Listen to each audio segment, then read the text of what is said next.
right. Thank you. We're glad you're still with us here on Probono Initiative TV. Let's take note of integrating victim-centered approaches towards addressing violence against women and girls in the greater context of building more bright spots on GBV activism. The 16 days of activism are on, and with me in the studio to help us throw more light on what's being done by the range of stakeholders out there are two wonderful ladies. Rahom Maria Bukirwa is a program manager at Women Probono Initiative. Many thanks for joining us. And Elizabeth Achola, a lawyer with the Women's Probono Initiative. Pretty much same organization. Good morning, ladies. Good morning. First and foremost, 16 days of activism. This is an initiative that I have encountered pretty much over the last decade or so. But my people out there might not be privy to exactly what it is. If you don't mind, what is 16 days of activism? Okay. Good morning, dear listeners. Thank you for having us. As you said, my name is Bukirwa Maria from the Women's Probono Initiative. We are an organization, women-led, that advances access to justice for women and girls, and we focus on feminist principles, we focus on various range of women's rights, and also a niche in legal representation and legal aid service provision. So the 16 days of activism, it's a global campaign that happens starting on 25th of November. It starts with the International Day on International Day Against Violence on Women, and it ends with the International Human Rights Day on 10th December. So these 16 days, it's a global campaign that brings together efforts from all across the world, civil society, partners, states, to amplify women's voice around the issues that they face, not only on GBV, but various forms of violence that they face. So on all these 16 days, we have an international theme that's been running, Orange the World. So there is that orange ribbon that symbolizes a call to action to end violence against women. So on the forms of violence against women, our focus discussion today is on gender-based violence. This is the violence that's meted out to a person based on their gender. And because we work in the space of women's rights, women are the ones who are most disproportionately affected by gender-based violence because of the historical background we come back from. Women were considered less of people than men. So there is that mindset that has been creeping around and is still present with us. Not everyone is enlightened about the status of women, that they are equal with men. So there are forms of violence, gendered forms of violence, that are meted out specifically to women, and one of the most prevalent, the physical form, we have sexual violence, SGBV, which we're going to focus on today while we discuss. All right. When people talk about gender-based violence, I know you've attempted to say what appears to be very skewed towards women, but it ought to mean that at any one time men can also be victims. Not so, because they are a gender too. And that could be confusing sometimes, but I understand the focus is on the women folk because they are particularly vulnerable. If you don't mind, Elizabeth Achola, the various forms of violence that are meted out, Bukirwa speaks about sexual violence, but we know it's a lot more than that. What are the other forms, and how do they manifest on a daily that people can quickly relate to and understand that this is happening? Well, thank you so much. So, like she said, gender-based violence is it's an umbrella term. It covers so many other terms of violence that fall there. So when we talk about generally, we'll face it as violence against women, because when we define violence against women, it's any act of gender-based violence that is physical, emotional, economical, religious, that harms a woman, and it doesn't matter whether it's in private or public life. So this means that gender-based violence or violence against women is not something that is just physical. It's something that is broad and wider. So someone may be going through physical violence. You know, that is domestic violence most of the time. You know. That's right. Yeah, and then again, you know, it can be something psychological.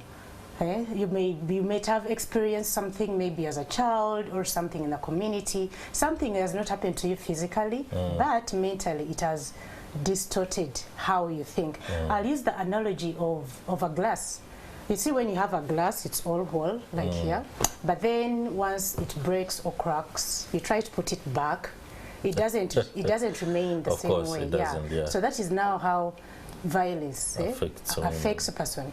But then now, that also you look at it broadly, because in a way that just like a broken glass, if someone is affected physically, emotionally, mentally, economically, it means that they can't go back to the way they were. So it can be sexual, it can be emitted in a sexual way, sexual abuse, it can be sexual harassment, it can be through trafficking, it can be something mental health related, it can be through maybe attacking some culture or religion. So something to do with violence against women or gender-based violence can be meted in so many different forms, but that doesn't mean that it just has to be physical. I understand that most people out there think that when we talk about violence, it just has to be physical, but people need, it doesn't have to, you know, you don't have to use arms, but mainly, and the thing is, most of the times it's psychological. Most of the things that we do that happen to us, to people, is psychological. You see, in homes, when women, she talked about the things, the root causes of some of these violences are rooted in culture, religion, mainly. And so it's fine that someone is going to put up with certain act because they think that's the way it's supposed to be. They've been raised, they've been told, they see everyone else, they see, maybe they've grown up in a home seeing their mothers being beaten. And somehow they begin to think it's okay. It's normal. It is a form of communicating. Yeah, but they don't realize that something like that can affect you as well in the future. It has not happened to me, to them physically, but it has happened to them as well. Okay. Yeah. Now, when it comes to approaches to eradicate these forms of violence, especially against women, there have been pretty much a lot of interventions by many stakeholders, but I see there is a new drive towards looking at it from the victim side. Yeah. A victim-centered approach to settling the specter of domestic violence. If you don't mind, can you break this down for us? Okay. Now, the victim-centered approach, we use the language victim to be more friendly to the broader community, but we have moved away from the term victim. We are starting to use the term survivor. That someone is a survivor of violence, because when you use victim, they feel like they are placed in a more vulnerable state, like there is something wrong with them.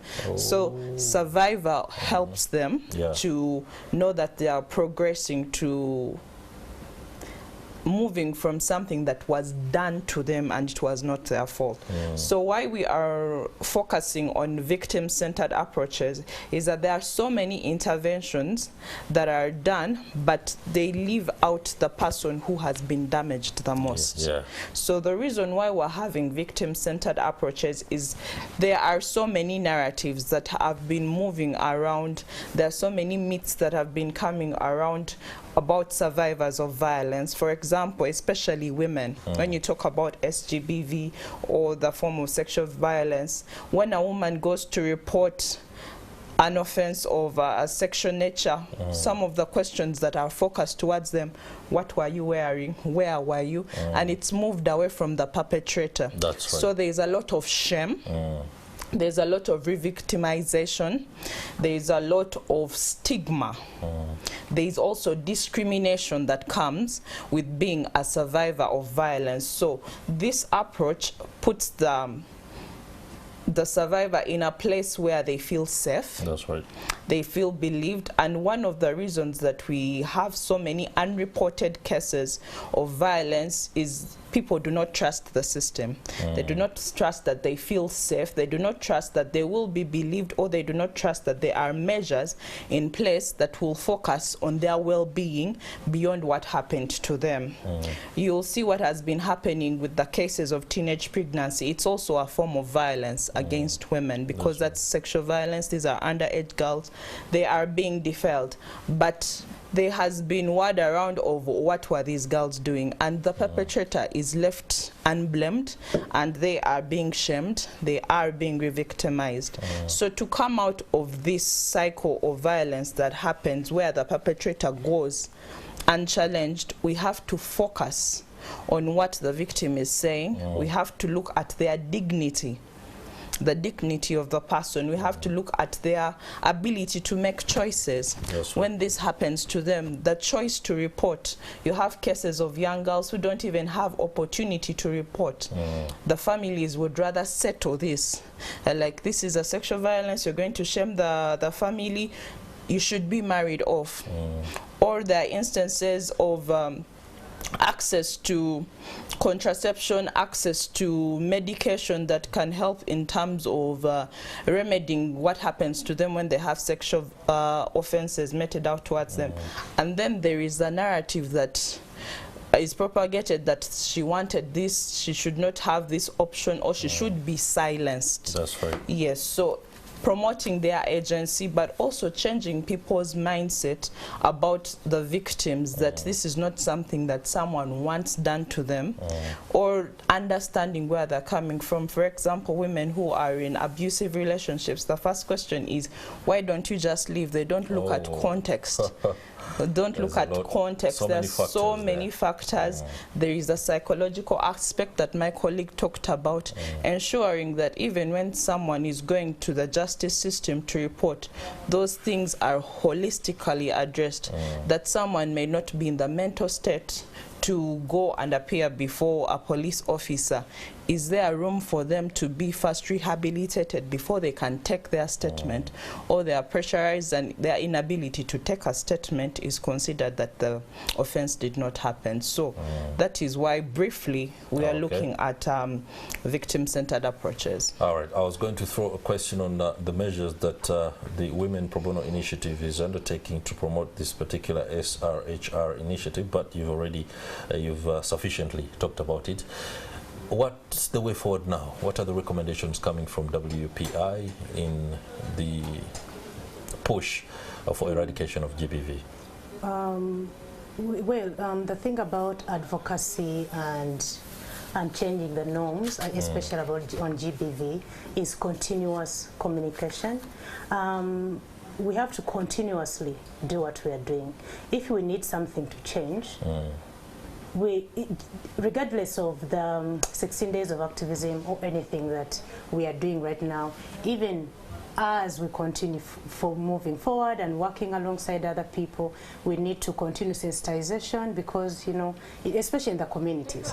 Remember, most of the deep root causes of this violence comes from people, especially in the rural areas, because maybe they have not been exposed enough. They don't know how to actually approach the judicial system or even acknowledge their rights. So it's important for us, WPI, we are continuing with the advocacy, we are continuing with the sensitization and making sure that the message is put out there, making sure that the public mindset is transformed. Of course, this is not going to happen in one day, but step by step. But in addition to that, I'd also like to clarify, very quickly.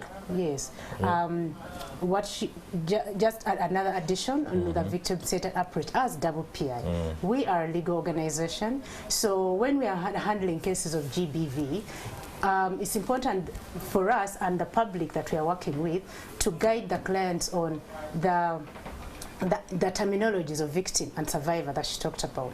Because you see in the criminal legal justice system, yes, we are going, when you use the victim bit, it's more of a legal status. So it's important for all of us, when we are using this victim approach, that you explain to the person the terminology, so that they don't feel like they're being left out. Okay, as part of your strategic partnerships, we're glad as Morning at NTV to be part of the amplification of these particular messages in the fight against gender-based violence. And that will do it for the discussion. Rahom Maria Bukirwa, Program Manager at Women Probono Initiative, many thanks. And many thanks to you too, Elizabeth Achola, lawyer with the Women's Probono Initiative. Thank you too. Okay, we are nearing the end of the program. Just one ritual